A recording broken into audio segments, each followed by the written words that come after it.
My car got towed after an accident. What do I do now? Well, the most important thing is we're going to want to make sure that that vehicle gets out of the tow lot as soon as possible. Why is that? Because even though it's not your fault that the vehicle ended up there, they're going to charge you daily storage fees. These can easily add up to thousands of dollars pretty quickly.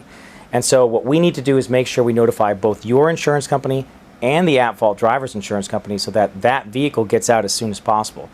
Now, the reality is sometimes that may even mean that you have to pay the upfront storage fees, and we'll get that reimbursed for you.